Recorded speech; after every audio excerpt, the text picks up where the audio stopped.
بسم الله الرحمن الرحيم والصلاة والسلام على نبينا Muhammad وعلى آله وصحبه أجمعين. Dear brothers, sisters in Islam, Assalamu alaikum wa rahmatullahi wa barakatuh. In this program of the parables of Al-Quran, we are going to take two parables from Surah An-Nahl in verse number 75 and 76. Both parables speak about the similitude of a believer and a non-believer. Are they equal? That is the main subject. So let us take the verse first.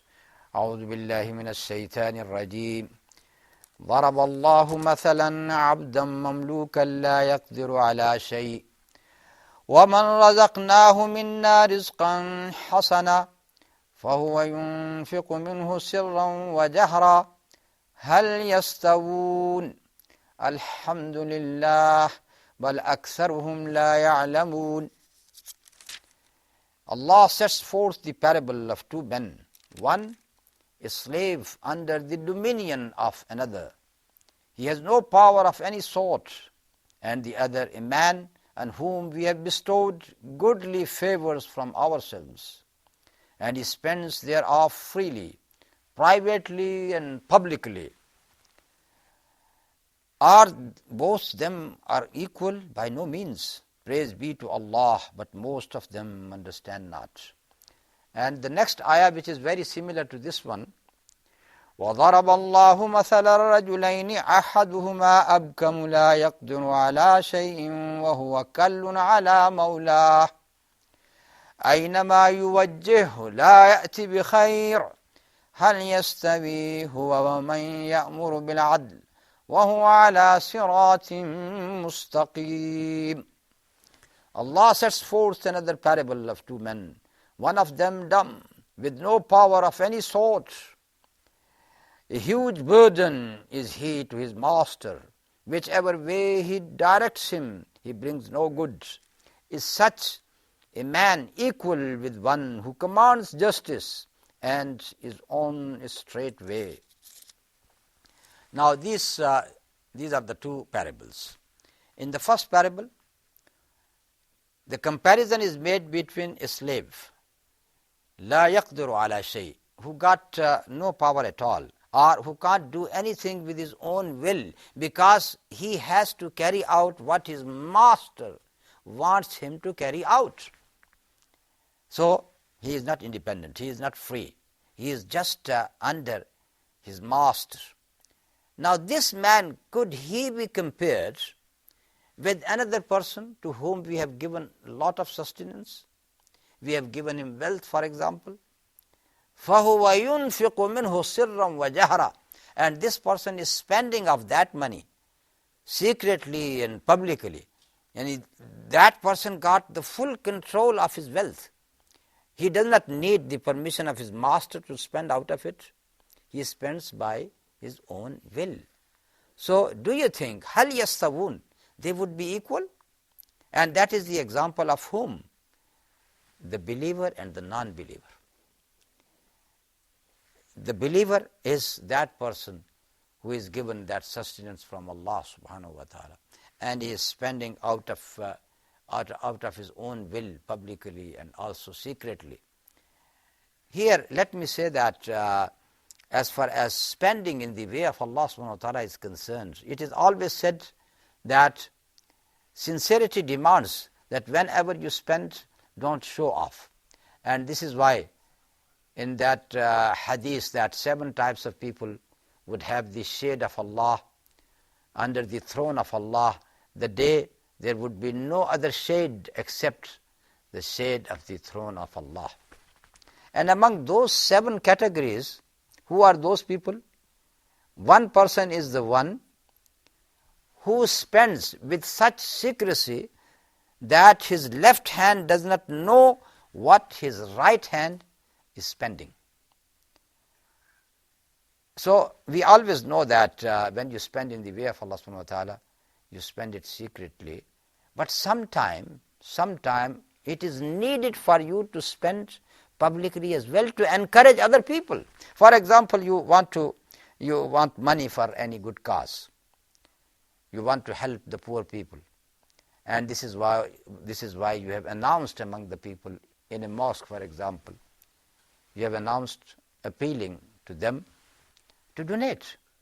Now here, the person who donates with this niyyah, with this intention, that once I start, other people are going to follow suit. If that is the intention, then giving in public is also rewarded by Allah subhanahu wa ta'ala. That by this doing, you are encouraging other people to spend. So that is the example of the believer.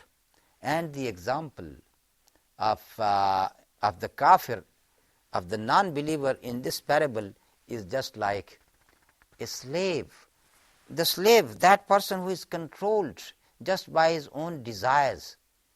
He does not want to spend in the way of Allah subhanahu wa ta'ala at all. He just follows his own desires, and this is why he is labeled as slave of his whims and desires.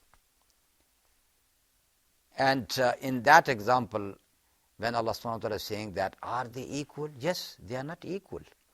They are not equal. This is why the ayah ends with this note, Alhamdulillah, praise be to Allah, bal aktharuhum la ya'lamun.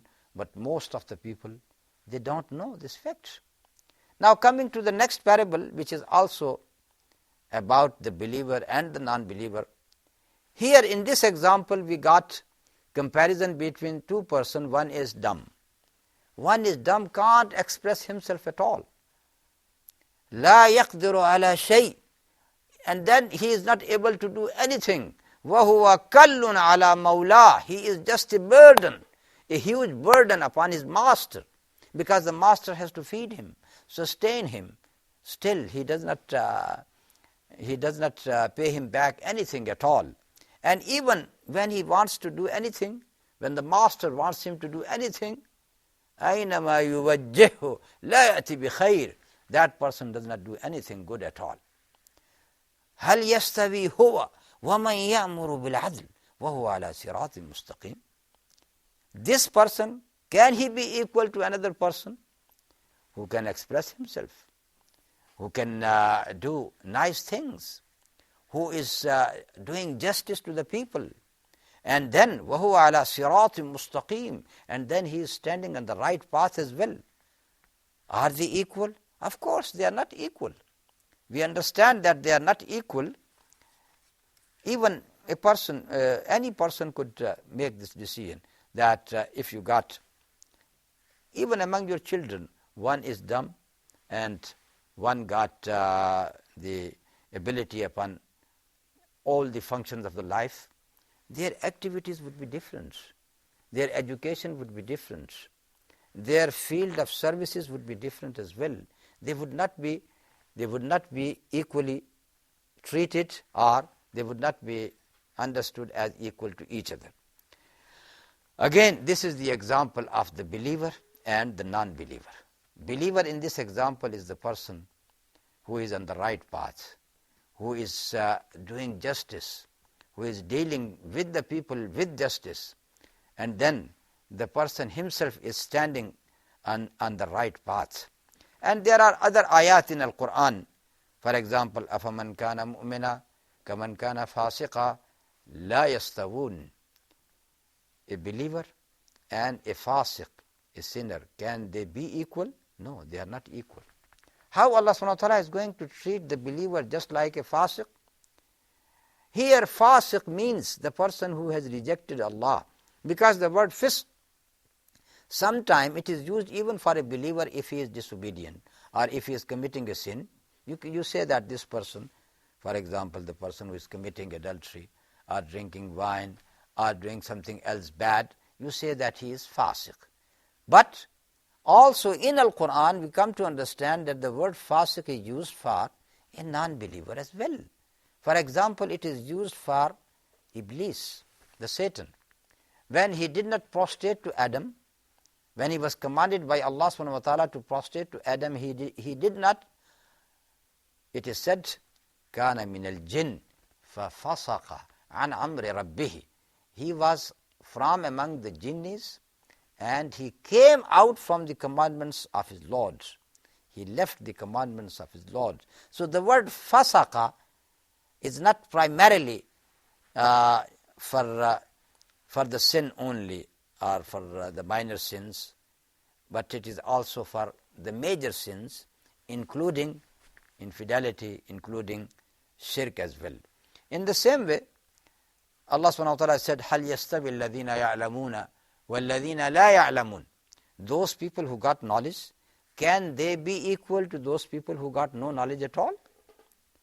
Knowledge is going to differentiate between two persons, and you yourself, in your society, you treat the people because of their knowledge. You employ the people because of your knowledge, their knowledge. If a person, for example, he got any type of skill, and you need that skill, you employ him. You can't employ a person who got no skill at all for a definite type of work. In the same way, in a university, when you want a person to give lecture, don't you see that what type of degrees he got and what type of knowledges he got? Then you employ him. So, in your own life, you differentiate between those people who know and those people who do not know. And this shows that there is a great excellence of knowledge. Allah subhanahu wa ta'ala has said, فَعْلَمْ أَنَّهُ لَا إِلَهَ إِلَّا اللَّهِ. The first thing you should know, is La ilaha illallah. There is none to be worshipped except Allah. Yani in the knowledges itself, the knowledge of Tawheed should be the first knowledge which should be attained by the people. And when we say Annahu la ilaha illallah, it means La ma'buda bihaqqin illallah. La ilaha, none to be worshipped with all justification except Allah subhanahu wa ta'ala. Because He is the only one who deserves all types of worships, who deserves all types of devotion from us. That is the knowledge, and with knowledge you acquire faith, and with faith, insha'Allah, you deserve all the bounties and favors of Allah subhanahu wa ta'ala in this world and in the hereafter. وصلى الله تعالى على نبينا محمد وعلى آله وصحبه أجمعين والسلام عليكم ورحمة الله وبركاته.